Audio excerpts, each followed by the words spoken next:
तो कल फाइनली जो रोहित शर्मा के रनों का सूखा था वो कटक में जाके खत्म हो गया। 100 लगाया, बड़ा शानदार 100 लगाया, और सबसे बड़ी बात उसी अंदाज में रोहित शर्मा ने 100 लगाया जिस अंदाज के लिए उनको जाना जाता था, चाहे वो फॉर्मेट T20 हो, चाहे वो ODI हो, चाहे वो टेस्ट क्रिकेट हो। मतलब typical Rohit Sharma style batting.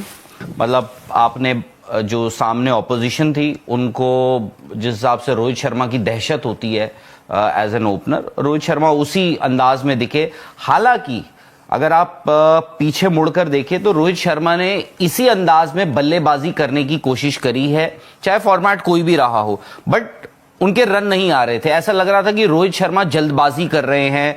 वो कह रहे हैं कि जी खराब फॉर्म है, उससे निकलने के लिए जल्दी जल्दी कुछ रन आ जाए। बट कल रन आए, 100 आया, और एटलीस्ट एक राहत की सांस इंडियन टीम ने भी ली होगी, सिलेक्टर्स ने भी ली होगी, उनके हेड कोच गौतम गंभीर ने भी ली होगी, और सबसे बड़ी बात रोहित शर्मा ने ली होगी। क्योंकि रोहित शर्मा हाल फिलहाल में आप देखें, उन्होंने प्रेस कॉन्फ्रेंसेस अटेंड करी हैं, उन्होंने ब्रॉडकास्टर के साथ जो अक्सर हम नहीं देखते हैं, स्पेशली जिस ब्रॉडकास्टर को उन्होंने इंटरव्यू दिया था सिडनी टेस्ट में, वहां पे तो वो सवालों के जवाब दिए जा रहे थे, बट फाइनली आई थिंक उन्होंने जो सवाल का जवाब बल्ले से देना था वो कल मिल गया उनको। नहीं, अच्छी बात ये है जो आपने कहा, पुराना अंदाज। अच्छा, मैं ये फैक्ट है कि सिर्फ ऐसा नहीं है कि रोहित शर्मा ने मतलब वनडे में मैं इनके आंकड़े देख रहा था। आई थिंक 15 मैच लास्ट इनके जो थे उसमें सिर्फ 2 बार ऐसा हुआ है कि इन्होंने 30 से कम रन बनाए। एक आई थिंक वर्ल्ड कप में मैच था श्रीलंका के खिलाफ, और एक जो पहला वनडे मैच था, मैं वनडे क्रिकेट की बात कर रहा हूं, जहां पर इन्होंने 30 से नीचे रन बनाए हो, सिर्फ 2 बार ऐसा हुआ इन द लास्ट 15। तो अगर आप कागज पर आंकड़े देखोगे आपको लगेगा यार कमाल है यार, क्या फॉर्म में है। और वो कल अगर आपने उनकी बैटिंग देखी है तो आप कहोगे कि यार चिंता किस चीज की है, ये तो प्राइम रोहित शर्मा दिखे है ना। लेकिन दिक्कत ये आई राहुल के बीच में जो रन आए ही नहीं। सो मैं तो ये उम्मीद करता हूं कि आपने कहा ना कि राहत की सांस सिर्फ एक कप्तान के लिहाज से नहीं, जो कप्तान शायद ऐसा तो हो नहीं सकता, इंसान तो वो है ही, ये तो कभी कभी सोचते होंगे कि कहीं यार ऐसा तो नहीं कि मैं किसी की जगह खा रहा हूं। भाई सोशल मीडिया आप जितना मर्जी कह लो, निर्दयी तो है, वो आपको बार बार फोर्स तो करता ही है। तो लोग तो कहते हैं ना कि इसकी जगह उसकी जगह। तो एक चीज अच्छी ये हुई कि उन्होंने एज ओपनिंग बैट्समैन, एज कप्तान, मतलब वो किया जो उनको अपने पर विश्वास, टीम के खिलाड़ियों का उन पर विश्वास, बिकॉज रिस्पेक्ट बड़ी जरूरी है कि वो कप्तान है, बल्ले से रन बना रहे हैं। और मतलब कल की बैटिंग राहुल, एक्चुअली कल की बैटिंग अगर आप देखो, कभी कभी किस्मत भी चाहिए होती है। अब 2 खिलाड़ी थे कल, विराट किस्मत नहीं मिली, सूनर देन लेटर उनकी भी बारी आएगी किस्मत के साथ। लेकिन कल क्या हुआ, कल अगर आप पहला बॉल याद करें, पहला बॉल जो रोहित को जो पहला बॉल था वो हल्का अंदर आया और उन्होंने ऐसे रोका। आमतौर पर क्या होता है, और उन्होंने कल बोला कि ब्लैक सॉइल है तो मुझे मालूम है स्किड होके आएगा, तो मैंने सीधा ही खेलने की कोशिश की। आमतौर पर टिपिकल रोहित शर्मा उस गेंद पर ऊपर से भी मार सकते थे, क्रॉस भी मार सकते थे और आउट भी हो सकते थे। सो कभी कभी किस्मत होती है उनका। आई थिंक ये जो एक फ्लिक शॉट लग गया उनका, फिर उन्होंने एक्स्ट्रा कवर के ऊपर से एक छक्का मार दिया, in have look back again, पर 43 डॉट बॉल भी खेली है। तो उन्होंने सिर्फ ये नहीं किया मार धाड़ नहीं किया, उन्होंने अच्छी बॉलें रोकी भी। और मुझे तो कल लगा ऐसा इंडिया की टीम के लिहाज से, आज न्यूजीलैंड फिर जीत गया मैच, 300 चेज किए उन्होंने ऐसे करके। और वही केन विलियमसन ने भी आई थिंक वही चीज करी जो कल रोहित शर्मा ने करी थी, which is actually surprising considering Kane Williamson जिस तरीके के खिलाड़ी हैं। उन्होंने 74 बॉल पे अपना 100 बनाया, और उनके भी बाय द वे 100 नहीं आ रहे थे। हालांकि अगर I think if I am correct, उनके 50 जो हैं पिछले आई थिंक 8 पारियों में उनके 7 अर्धशतक हैं, 50s हैं, बट उनका 100 आई थिंक जो आखिरी 100 आया था, correct me if I am wrong, I think 2019 या 20 में उनका आखिरी शतक आया था। और आज तो उन्होंने ऐसे चेज कर दिए 300। बिल्कुल। तो आप देखें उस ट्राई सीरीज के तार भी तो जुड़े हैं ना।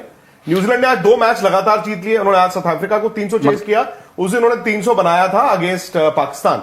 सो 3 टीमें वहां पे, 2 टीमें यहां पे। पिछले 3 जो वनडे मैचेस हुए हैं, कल का मैच, आज का मैच और परसों चौथ का मैच, उसमें हर पारी में 300 एंड अबव बना, एक को छोड़ के। वो है पाकिस्तान। वो है पाकिस्तान। मैं तो इनफैक्ट खैर आप लोगों को बता दें यार, ये क्वेश्चन आंसर सेशन है, आप लोग अपने सवाल जरूर भेजिए। तरीका आपको बिल्कुल पता है, हैशटैग आस्क स्पोर्ट्स तक अगर आप उसका इस्तेमाल कर सकते हैं तो बिल्कुल कीजिए, और अपने सवाल या आपकी कोई राय है उसको जरूर भेजिए। आपके यहीं पर इस वक्त अगले 15-20 मिनट में हम जितने सवाल ले सकते हैं आपके, हम कोशिश करेंगे कि सारे ले पाएं। बट ये है कि आई थिंक मैं तो अब हाल फिलहाल में जो हो रहा है, हालांकि पाकिस्तान में आपको एक्सपेक्टेड था कि क्या मिलने वाला है, अब मुझे हाइंडसाइट में लगता है ठीक है, वो अपने पॉलिटिकल रीजन से सब कुछ है। जिस फॉर्म में इंडिया के बल्लेबाज चल रहे हैं, जो तजुर्बा उनका है, जिस तरीके से इंडिया खेलती है, मैं तो कह रहा हूं अगर पाकिस्तान इंडिया गई होती तो आई थिंक एक आधा ज्यादा सूट करता इंडिया को, बहुत ज्यादा, क्योंकि इंडिया के पास ठीक है जसप्रीत बुमराह नहीं है, बट अगर आप जसप्रीत बुमराह के, आई थिंक इंडिया बाय फार वहां पर बेस्ट टीम होती, अभी भी हो सकती है, अगर दुबई में भी हो सकती है, पाकिस्तान में खेलते तो आई थिंक बैट्समैन को बहुत रास आता। बट रोहित शर्मा का अगर आप देखें, आई थिंक उनकी टेस्ट की फॉर्म काफी कोइंसाइड कर गई पिछले 3-4 महीने में, क्योंकि रोहित शर्मा को अगर 6 महीने हम बोले तो वो उस बात से थोड़ा बुरा मान जाते हैं। हाल फिलहाल में देखा, आई थिंक वो रसेश ने एक सवाल पूछा था उनसे, मुझे याद है कि आपकी 6 महीने से फॉर्म नहीं चल रही, तो उनको रोका रोहित शर्मा ने, उन्होंने कहा 6 नहीं 3 महीने से, एंड काफी न्यूजीलैंड सीरीज से। बट मैं आपको एक बात बताऊं, पिछले 3 महीने और 4 हो, एक तो ना ये नहीं, बहसबाजी भी गलत है। बट बात यही है, क्योंकि आप रोहित शर्मा को मैंने ऐसा कभी नहीं देखा है। रोहित शर्मा जो हाल फिलहाल में press conferences, media, because Rohit Sharma का ना वो पोकर फेस नहीं है, उनको अगर कुछ चीज पसंद आती है या मजाक का मूड होता है तो कर देते हैं, अगर उनको थोड़ा अटपटा लगता है, उनको अपने लिहाज से अगर सही नहीं लगता तो वो भी बोल देते हैं वो। But he doesn't have that poker face कि यार मैं सवाल पूछा गया है मुझसे तो मैं मतलब उसको इग्नोर करके बोल दूं कि क्या है, तो जो कभी कभार सही नहीं लगता है जब वो थोड़ा वैसे जवाब देते थे। खैर, तो रोहित शर्मा अगर खैर इस बात से टेस्ट की अगर मैं बात करूं तो अगर रोहित शर्मा को इस बात से एतराज है तो मैं बस इतना बताना चाहूंगा कि रोहित शर्मा के पिछले 12 महीनों में टेस्ट में उनकी टेस्ट एवरेज जो है वो 23 की है, और पिछले अगर आप देखें इंक्लूडिंग 200 इंग्लैंड के खिलाफ, हाँ इंक्लूडिंग 200, और पिछले अगर आप सितंबर से देख ले, बांग्लादेश टूर से देख ले, तो उनकी एवरेज गिरकर हो जाती है 11 की। बट अच्छी बात यह है कि वनडे में जो हमको लग रहा था ना कि यार वनडे में तो रोहित शर्मा वापस आ जाएंगे, तो वो आ गए। अब ये सवाल उठता है वापस कि क्या विराट भी यही करेंगे, क्योंकि विराट के भी आपको रन चाहिए। कल वो लेग स्पिनर से आउट हुए हैं, आपको पता है कि पीछे एक वक्त आया था जब हम घर पे तो यार लेफ्ट आर्म स्पिनर्स की बात करते ही हैं कि उनको परेशान किया है घरेलू विकेटों पे टेस्ट क्रिकेट में, बट उनको रिस्ट स्पिनर्स जो हैं T20 फॉर्मेट में हमने देखा है उनको परेशान किया है। और उस टाइम आपको याद होगा Virat Kohli, MS Dhoni, even Rohit Sharma to an extent उनका भी होता था। कल जो आपने कहा dot balls, I think Rohit Sharma ने कल जिस हिसाब से बल्लेबाजी करी, आई थिंक इंडिया ने गेम बहुत, विकेट को बहुत अच्छा रीड करा। हम यहां पर बैठे हुए थे, आप नहीं थे, जब शुभमन गिल भी बैटिंग कर रहे थे उस वक्त शुभमन गिल ने सिर्फ 6 बॉलें खेली थी और वो सीधे बल्ले से खेल रहे थे, वो भी मिडिल ऑफ द बैट। वही कॉन्फिडेंस की बात होती है। कल रोहित शर्मा के मिडिल ऑफ द बैट जो उन्होंने डिफेंड करी बॉलें, वो कॉन्फिडेंस आ गया, उनको स्टार्ट मिल गई, फिर चलती रही। उन्होंने कल आप देखो आदिल रशीद को आई थिंक 10 ओवर में 77-80 रन पड़े हैं, जो बहुत होते हैं, बट आप ये देखिए कि उन्होंने आदिल रशीद को कितना डिफेंड किया है, मतलब वो डेड बैट जो कर देते हैं ना, बहुत उन्होंने किया है। तो आई थिंक वो एक गेम सेंस की भी बात है, वो भी आ गई उनको। जब रन आते हैं तो सब अच्छा दिखता है। नहीं, और यू फील हैप्पी बिकॉज देखिए जो आपने बोला ना कि, और मेरा ये मानना था कि अगर टेस्ट मैचों में 3-4 महीने से नहीं आ रहे, मैं 3-4 महीने भी लूं तो इतना आसान नहीं होता कि आप आए और व्हाइट बॉल क्रिकेट में आपने एक बटन ऑन कर दिया और रन बन गए। भाई पहले मैच में तो उनके रन नहीं आए ना, पहले मैच में भी क्या हुआ, और यहां तक कि भाई अब क्या होगा नहीं होगा, भाई चैंपियंस ट्रॉफी कहीं ऐसा तो नहीं कि मना ही कर देंगे, भाई तमाम तरह की बातें तो शुरू हो ही गई, बातें ही हैं। अब कल उन्होंने, मतलब मैं एक चीज बस ये देख रहा हूं कि भले वो कोई भी फॉर्मेट हो, पहले 15-20 बॉल खेलने बड़ा इंपॉर्टेंट है। अब 20-22-25 बॉल, और उन्होंने 20-22-25 बॉल अच्छे खेले, और 20-22 बॉल में उनके 50 के करीब रन थे कल। अब आई जस्ट होप कि अगले वनडे मैच में रोहित की एक पारी 2 पारियों में बने, मतलब 100 आए ना आए, एक 70-80-50-60 रन की वो पारी आए, जिसमें फिर वो अब ये ना कहो कि यार अब क्या होगा, आप कहोगे फॉर्म में वापस आ गए। Similarly I would hope and pray कि विराट के भी रन आए। अगर विराट कोहली ने रन बना दिए तो आप अंदाजा लगाइए चैंपियंस ट्रॉफी में इंडिया की टीम, भाई शुभमन गिल जिस तरह की बैटिंग कर रहे हैं वनडे क्रिकेट में इस वक्त, the ease with which he bats, आपके पास नीचे श्रेयस अय्यर है, अक्षर पटेल है, तो आपकी टीम कंप्लीट हो जाएगी। दी ओनली थिंग इज कि रोहित की एक और पारी और विराट कोहली की एक बड़ी पारी। लेकिन क्योंकि आपने कहा क्वेश्चन आंसर सेशन है, सवाल आपके जो है वो आने शुरू हो गए। साथ साथ वीडियो को लाइक जरूर कीजिएगा, बाद में शेयर कीजिएगा और सब्सक्राइब भी करना है। तो पहला सवाल जो है कुमार प्रशांत का है, वो कह रहे हैं पाकिस्तान में न्यूजीलैंड की परफॉर्मेंस क्या एक रीजन फॉर वरी हो सकता है इंडिया के लिए, और do you think the pitch will behave differently in Dubai? देखो, दुबई में इंडिया ने 3 मैचेस खेलने हैं, न्यूजीलैंड ने 1 खेलना है, बांग्लादेश ने 1 खेलना है और पाकिस्तान ने भी 1 खेलना है, विच मीन्स कि ये तीनों टीमें पाकिस्तान में 2-2 मैच खेलेंगी। न्यूजीलैंड की टीम भाई जो मर्जी कह लो, जहां पे भी जाती है, वो दुबई जाए, वो पाकिस्तान जाए, वो इंडिया आए, they adapt to the conditions और वो उस कंडीशंस के लिहाज से प्रिपेयर होके आते हैं। उन्होंने 2 मैच जीते हैं। यस, इट इज ये रेड फ्लैग तो है ही है ना, इंडिया के लिए भी है, पाकिस्तान के लिए भी है। पाकिस्तान के लिए थोड़ा ज्यादा है as of now because of their bowling. Yes, and नहीं, आप देखो ना इनके स्पिनर्स साउथ अफ्रीका के खिलाफ नहीं चल पाए और साउथ अफ्रीका की टीम भी आज आधी पे ज्यादा टीम है, उनके प्लेयर भी अभी आने हैं। तो न्यूजीलैंड ने तो भाई मतलब स्पिनर आपने तैयार किए, पाकिस्तान के पास स्पिनर नहीं है। इंडिया फिर भी दुबई के लिए एक स्पिन अटैक लेके जा रहा है।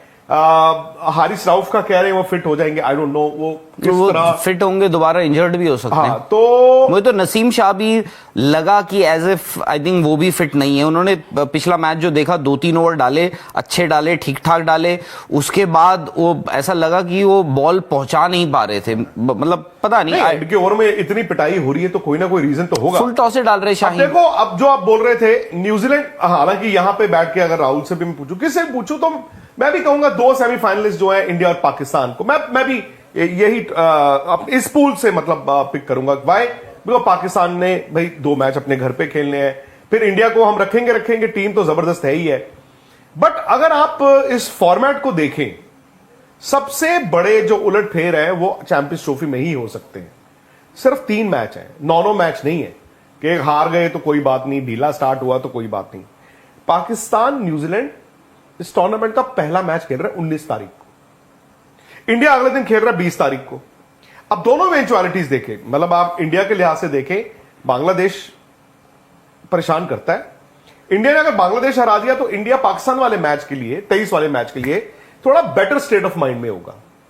बट अगर पाकिस्तान न्यूजीलैंड को नहीं हरा पाता उससे पहले, तो वो दुबई आते हैं इंडिया वाले मैच में अवेयर कि अगर वो हल्का सा स्लिप किए तो अपनी ही चैंपियंस ट्रॉफी में बाहर हो सकते हैं। भाई इंडिया पे तो प्रेशर रहता ही रहता है, इंडिया तो हम 140 करोड़ लोग हैं, रोहित पे प्रेशर होगा, विराट पे, सारी टीम पे होता है। रोहित तो शायद अपने करियर के लिए खेल रहे हैं, बट पाकिस्तान पे भी प्रेशर कम नहीं है, उनके घर पे चैंपियंस ट्रॉफी हो रही है and it is an opportunity for them also, ये भी ना भूलें। और पता नहीं, मेरे को तो लगता है इंडिया के लिए हाल फिलहाल में जितने भी आईसीसी टूर्नामेंट्स खेले, इंक्लूडिंग 2023 का जो वर्ल्ड कप इंडिया ने खेला था, आई थिंक कोई भी ICC tournament, this is the best chance जो मुझे दिखता है इंडिया के जीतने के लिए। मैं मानता हूं बुमराह। नमस्कार दोस्तों, आपका हमारे YouTube channel cricket book by Giri ji में स्वागत है। दोस्तों, आप अपनी राय हमारे कमेंट बॉक्स में ज़रूर साझा कीजिए। दोस्तों, आपके समर्थन से हमें और बेहतर वीडियो बनाने की प्रेरणा मिलती है। दोस्तों, अगर ये वीडियो अच्छा लगे तो प्लीज़ चैनल को सब्सक्राइब कर लीजिए और वीडियो को लाइक कीजिए। और हाँ दोस्तों, अपने दोस्तों के साथ शेयर ज़रूर कीजिए इस वीडियो को, ताकि हमारा मनोबल बढ़ा रहे और हम आपके लिए ऐसे ही और वीडियो लेकर आते रहें। दोस्तों, इस वीडियो में इतना ही, मिलते हैं नेक्स्ट वीडियो में, तब तक के लिए जय हिंद, जय भारत।